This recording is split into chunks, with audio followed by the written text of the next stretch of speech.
मैं अभी जापान में हूँ और ये वीडियो उन लोगों के लिए है जो जापान में या यूरोप में या यूएसए में बैठ के, खासकर इंडियंस मेनली 99.9% इंडियंस जो यूट्यूब पे या इंस्टाग्राम पे या सोशल मीडिया पे जो भी है उस पे ज्ञान पेलते हैं हेल्थ केयर इंफ्रास्ट्रक्चर के बारे में। कि मैं जापान में हूँ तो मैं जापान का एक एग्जांपल लेके बताता हूँ कि अ, अगर आप बीमार पड़ जाएं तो सरकार आपका ख्याल रखती है। 70% जो एक्सपेंस हुआ है मेडिकल पे वो सरकार देती है। सिर्फ 30% आपको देना होता है एंड ब्ला ब्ला ब्ला। और यहाँ का मेडिकल इंफ्रास्ट्रक्चर और फलाना और ठिकाना और टेक्नोलॉजी और नहीं क्या क्या फालतू की बातें। तो भाई मुद्दा इतना है कि यहाँ पे अगर तुम्हें बुखार भी आ गया ना तो तुम्हें अपॉइंटमेंट लेना पड़ेगा पहली बात तो डॉक्टर से मिलने के लिए। ठीक है। जो कि कम से कम 2 से 3 दिन के बाद ही मिलता है। ठीक। तो उतने में तो अपना डोलो खा के तुम्हारा वैसे ही बुखार उतर जाना है। ठीक। तो वो तो कोई मुद्दा है ही नहीं। रही बात हेल्थ केयर उसकी। सेकंड थिंग कि अगर मान लो तुम्हें अपॉइंटमेंट मिल गया। ठीक है। अपॉइंटमेंट लेने के बाद अब तुम्हें डॉक्टर को विजिट करना है तो डॉक्टर का जो 30% तुम्हें देना है ना वो वो कम नहीं है। वो बहुत है। उतने में इंडिया में पूरा इलाज हो जाएगा तुम्हारा। तुम्हारी दवाइयाँ आ जाएँगी, तुम्हारा बुखार उतर जाएगा उतने में। जितने में यहाँ पे सिर्फ़ कंसल्टेशन की आप फ़ीस दोगे और फिर दवाइयाँ अलग हैं। एक सिंपल सा एग्ज़ाम्पल है कि अगर तुम्हें रूट कैनाल करवाना है, ठीक है? रूट कैनाल करवाना है, तो पहले तुम उसका अपॉइंटमेंट लोगे डेंटिस्ट का। डेंटिस्ट पहले कंसल्ट करेगा, तो उसका पैसा तुम्हें 30% देना है, जो कि है लगभग, मैं सबसे सस्ता बता रहा हूँ, 3000 येन। ये सबसे सस्ता है कंसल्टिंग। तो इंडिया के हिसाब से हो गया लगभग 1800 रुपये के आसपास। ठीक है। तो 1800 से 2000 रुपये तुम्हें देने हैं कंसल्टिंग के सिर्फ, जिसमें कि वो तुम्हारे दांत देखेगा बस। ठीक है। वो कुछ नहीं करेगा। उसके बाद अगर तुम्हें रूट कैनाल कराना है तो इंडिया में जितना मुझे पता है 8 से 10 हजार रुपये में रूट कैनाल हो जाता है। ठीक। यहाँ पे अगर तुम्हें रूट कैनाल कराना पड़ गया तो भाई 50-60 हजार येन चाहिए तुम्हें, जो कि इंडिया के हिसाब से हो गया 30-35 हजार रुपये। ठीक है। और अगर कोई तुम्हें हैवी बीमारी है, कोई हार्ट से रिलेटेड, किडनी से रिलेटेड या कुछ है, तो समझ लो भाई कुछ नहीं बचा यहाँ पे। तो ये जितने भी इंटेलेक्चुअल्स हैं या फिर जिन्हें बहुत अच्छा लगता है अपने देश के बारे में गलत बोलना या बुरा बोलना और अपने आप को ये सुपीरियर दिखाना कि हम तो इंडिया से बाहर चले गए हैं क्योंकि इंडिया में हमें सर्विसेज नहीं मिल रही थी। हम टैक्स पेयर थे, हमें सर्विसेज नहीं मिल रही थी, इसलिए हम इंडिया से बाहर चले गए। तो भाई इनसे इन्फ्लुएंस ना हुआ करो। एक बार खुद जाके देखो।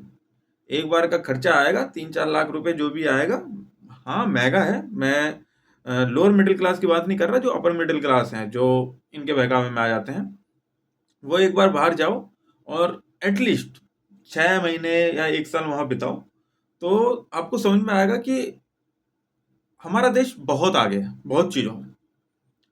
ठीक है। सिर्फ अच्छी रोड्स या अच्छा इंफ्रास्ट्रक्चर ही सब कुछ नहीं होता है। उसके अलावा भी बहुत चीजें हैं जो हमें हमारे भारत देश में मिलती हैं और जिसकी हम वैल्यू नहीं करते हैं। उसमें से सबसे बड़ी चीज है खाना। जितना अच्छा खाना अपने देश का है किसी देश में नहीं मिलेगा आपको। ठीक है। आप हमेशा मिस करेंगे इसको।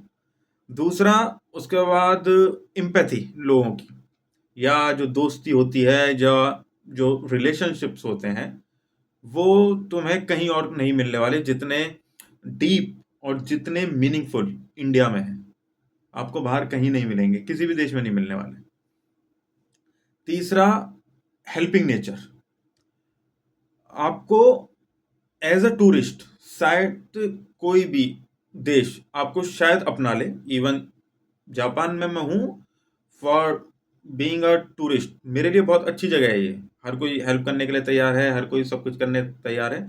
लेकिन वंस दे नो किसी भी कंट्री की बात कर रहा हूँ मैं, अगर उन्हें पता है कि आप यहीं पे रहते हैं, आप यहीं के रेजिडेंस हैं, तो आप उन्हीं के जैसे हैं और वो आपको उसी तरह ट्रीट करेंगे जिस तरीके से उस देश में औरों को ट्रीट किया जाता है। और वो ट्रीटमेंट आप यकीन माने इंडिया से बिल्कुल भी अच्छा नहीं है। इंडिया में बहुत अच्छा है वो ट्रीटमेंट। अगर आप एक दूसरे को जानते हैं तो आप अच्छे से ट्रीट करते हैं, उनकी हेल्प करना चाहते हैं। लेकिन बाहर ये चीज़ें नहीं है। आपको बहुत चीज़ें सीखने के लिए मिलेंगी और एट लास्ट आप एक चीज़ ज़रूर सीख जाएंगे कि आपका देश बहुत सही है, बहुत अच्छा है। बहुत चीज़ें हैं इस देश में जिनसे प्यार किया जा सकता है। पॉलिटिकल और ये सब चीज़ें अगर छोड़ दो कि रिलीजियस डिस्क्रिमिनेशन और कास्ट डिस्क्रिमिनेशन और ये सब चीज़ें अगर आप अलग रख दें, साइड में रख दें, तो यकीन माने दुनिया में शायद ही कोई देश होगा जो भारत के 1% के बराबर भी आ जाए।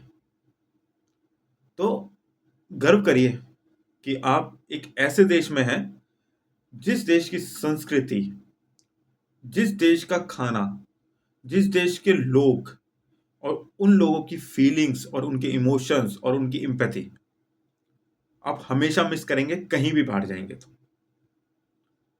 तो इस इन्फ्लुएंस में ना आए ये जितने भी जर्मन शेफर्ड और जितने भी इंटेलेक्चुअल्स जो बाहर यूएस, जर्मनी या जापान या कोरिया या सिंगापुर जैसी जगह पे बैठ के और ज्ञान पेलते हैं कि मेडिकल यहाँ पे सरकार आपसे पैसा लेती है, उसके बाद सरकार आपका ख्याल रखती है और 70% सरकार देती है और फ्री मेडिकल चेकअप में होते हैं। बाहर जर्मनी चले जाओ या फ्रांस चले जाओ, इटली चले जाओ, यूएस चले जाओ, वहाँ पे तो मैंडेटरी होता है आपको मेडिकल इंश्योरेंस और कभी भी आप बीमार पड़ेंगे तो आपका मेडिक्लेम होगा और उससे आपके खर्चे वो हो जाएंगे।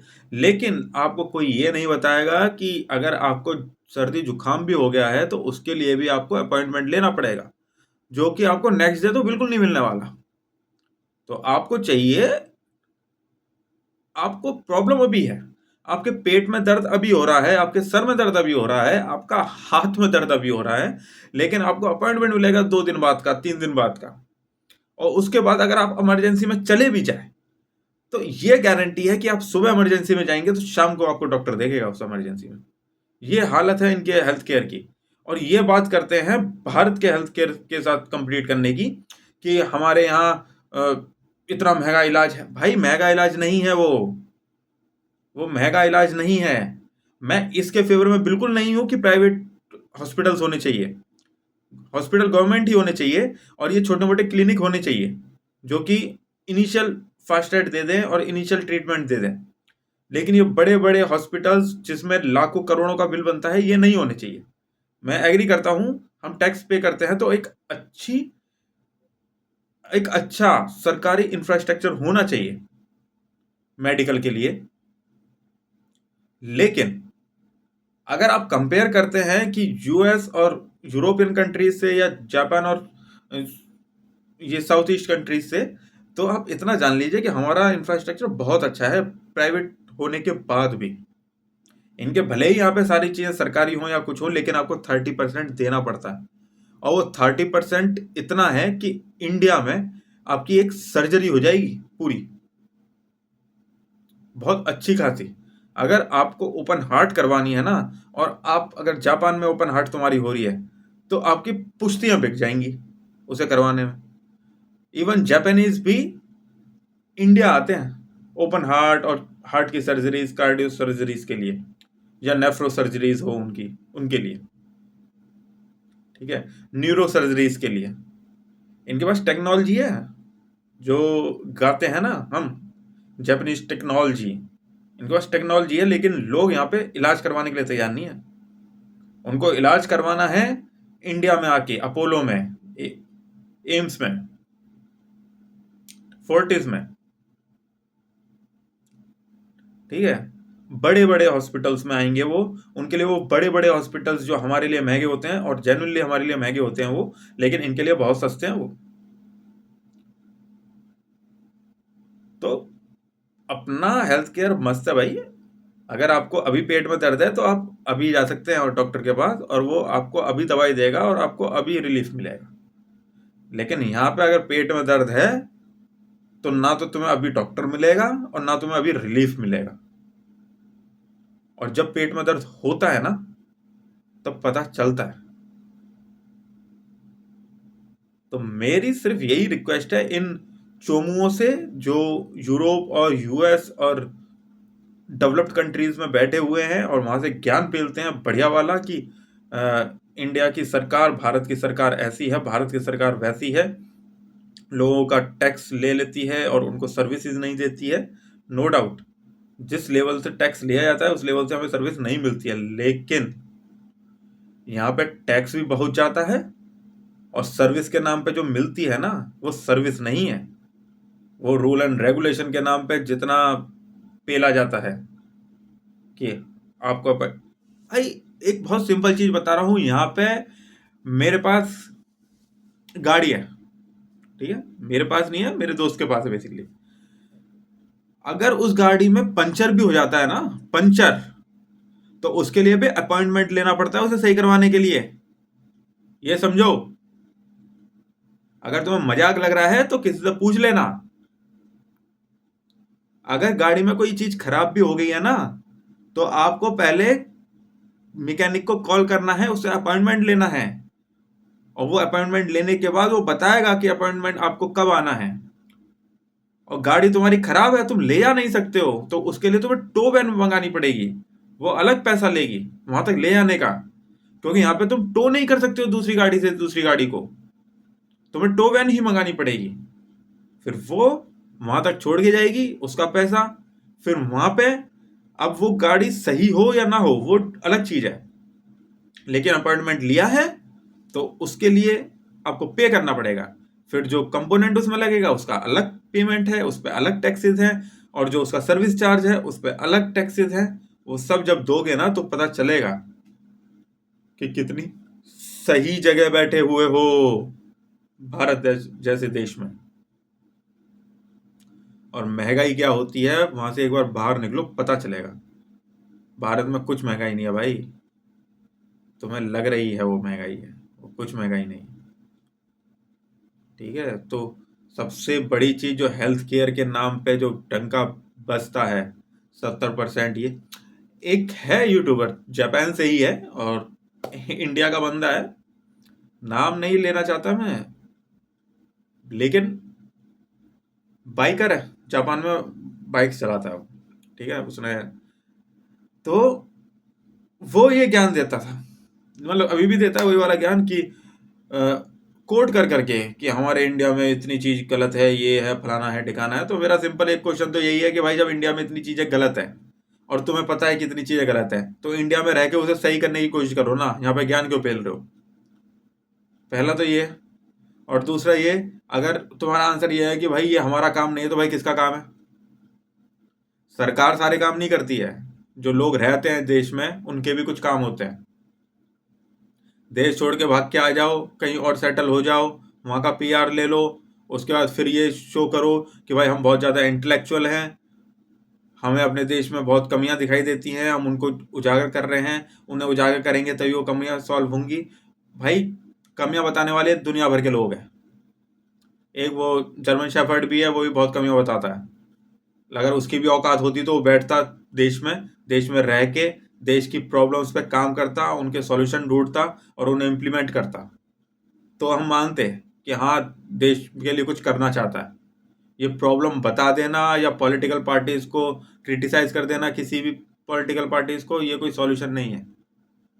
तो बस वही है कि जापान में बैठा है वो, उसने भी यही ज्ञान पेला था कि यहाँ पे ये होता है, यहाँ पे मेडिकल एक्सपेंसेस, अगर आप बीमार पड़ जाएंगे तो सरकार आपका ख्याल रखती है, 70% वो देती है, आपको सिर्फ 30% देना पड़ता है। लेकिन भाई ने ये नहीं बताया कि 30% कितना होता है। जो 30%, इनका जो 30% होता है ना, वो हमारे इंडिया में 200% होता है। तो इनके ट्रैप में मत आया करो। अगर कभी तुम्हें लगती है चीजें या कुछ वो है, तो क्वेश्चन किया करो कि भाई कितना 30%, कितना अमाउंट। यहाँ पे टूथ इम्प्लांट करवाना, जो कि इंडिया में मुश्किल से 30 से 40 हजार रुपए में हो जाता है, बहुत अच्छा,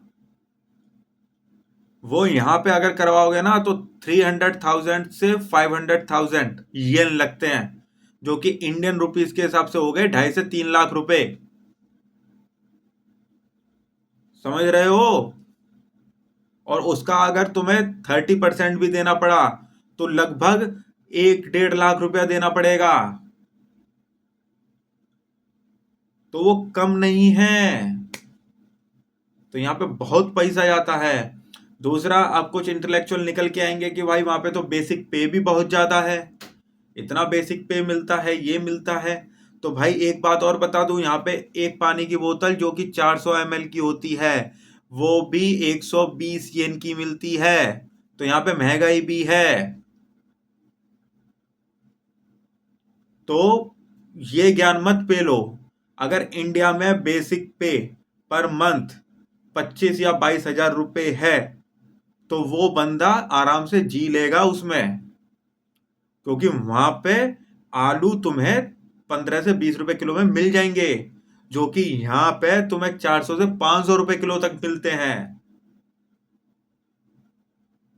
यहाँ पे अगर एक रूम का अपार्टमेंट रेंट करना है तो तुम्हें एटलीस्ट 40 से 45 हजार रुपए, जो कि येन में होते हैं 70 से 80 हजार येन, वो देने पड़ेंगे।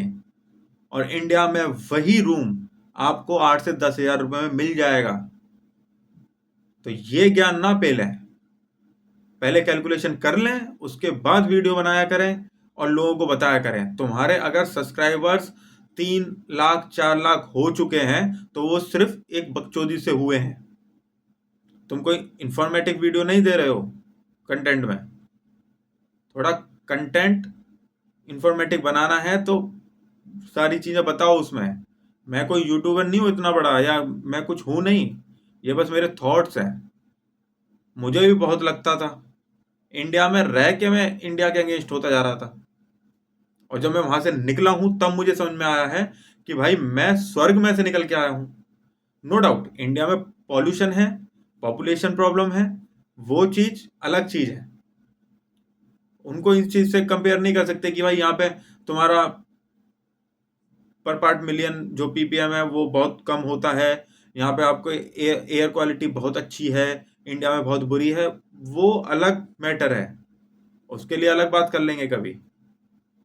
लेकिन जो खर्चे वाली बात है, जो मॉनेटरी बात है, जो पैसे की बात है, वो ये है कि इंडिया में अगर आप 50 हजार रुपये महीना कमा रहे हो तो आप एक अच्छी लाइफ जी सकते हो, अगर आपके शौक नहीं है तो। लेकिन यहां पे अगर आप 3 लाख येन मंथली कमा रहे हो तब भी आप शायद कुछ बचा नहीं पाओगे। तो इस चीज को समझो, और कभी भी अपने देश के अगेंस्ट या अपने देश के साथ कंपेयर करो किसी भी देश को ना, तो ये समझ लेना कि तुम्हारे दादा परदादा, तुम्हारे माँ बाप उसी देश में रहते हैं या उसी देश से आए हैं। तो अगर वो वहां से बाहर निकल पाए हैं ना, तो शायद उस देश ने उन्हें उतना दिया है कि उनकी इतनी औकात बनाई है, या तो उन्होंने तुम्हें यहां पे भेजा है या वो खुद वहां से यहां पे निकल के आए हैं। तो अपने देश को क्रिटिसाइज करना बंद कर दो। अगर कुछ कर नहीं सकते देश के लिए तो शांत रहो।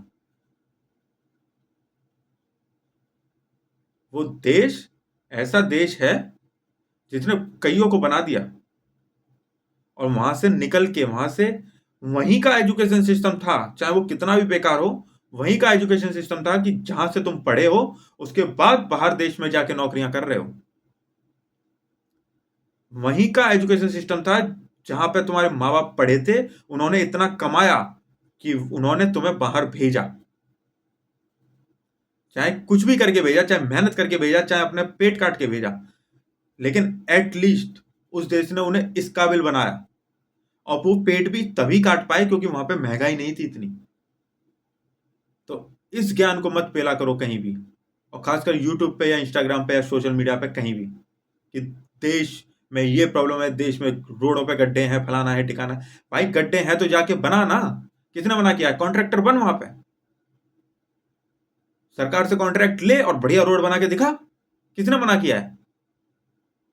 लेकिन बनना करना कुछ नहीं है, बस ज्ञान देना है, क्योंकि ज्ञान देना आसान है।